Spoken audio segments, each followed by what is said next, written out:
Baik pemirsa sekalian, bersama saya Bonar Rizky Hafidurrahman melaporkan langsung dari Pantai Panjang, Kota Bengkulu, lebih tepatnya di Pantai Pasir Putih. Baik, saya sekarang akan bertanya kepada pengunjung sekitar atau pedagang pelaku usaha terkait renovasi yang dilakukan oleh pemerintah. Soalnya kemarin itu ada beberapa para tempat yang digusur, pondok-pondok yang tidak layak untuk dijadikan tempat yang lebih layak oleh pemerintah. Maka saya akan menanyakan itu kepada pengunjung sekitar.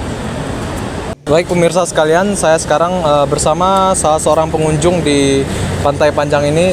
Saya akan menanyakan beberapa pertanyaan terkait tanggapan terkait renovasi yang dilakukan oleh pemerintahan kemarin. Boleh bersama siapa? Sama Fajar. Baik, bersama Bang Fajar. Saya manggil Ya. Bang Fajar boleh? Bang Fajar aja. Oke, Bang Fajar. Jadi Bang, kemarin kan itu saya ini mahasiswa UNIP dari jurnalistik. Jadi akan nanyain terkait beberapa pertanyaan terkait renovasi yang dilakukan oleh pemerintahan kemarin Bang, di sekitar sini. Gimana menurut Abang Bang, tanggapan yang dilakukan pemerintahan itu berdampak nggak Bang? Ya, saya selaku warga sekitar Pantai Panjang ini merasakan dampak dari bagaimana sistem yang diterapkan oleh pemerintah sekitar mengenai pedagang yang membuka lapak di sini. Menurut saya ini sangat menjadi salah satu hal yang berdampak buruk terhadap pelaku usaha UMKM, karena kan ya mereka ini kan juga mencari nafkah gitu.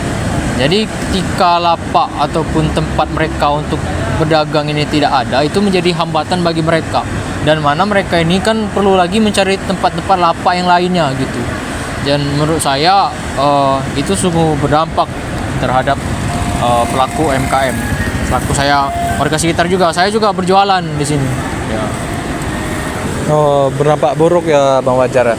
Ya. Kalau buruknya tuh berarti karena para pedagang itu nggak dapat tempat lagi untuk berjualan. Ya, itu.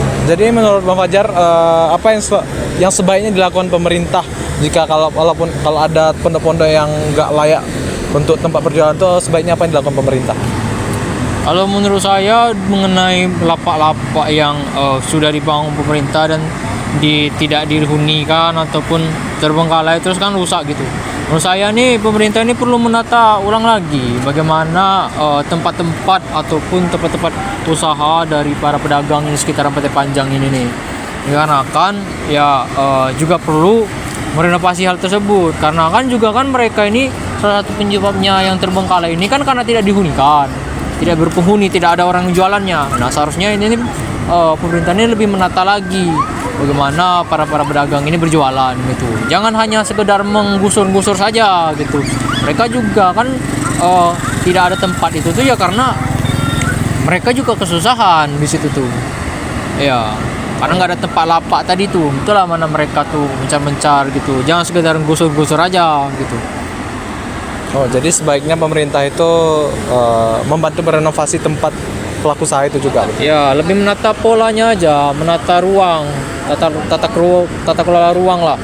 Gitu, biar namanya tuh lebih tertata gitu, pedagangnya jualan di sini, dagangnya jualan di sana gitu. Ya. Oh. Mungkin itu ya terkait beberapa pertanyaan. Makasih ya Mas. Ayo.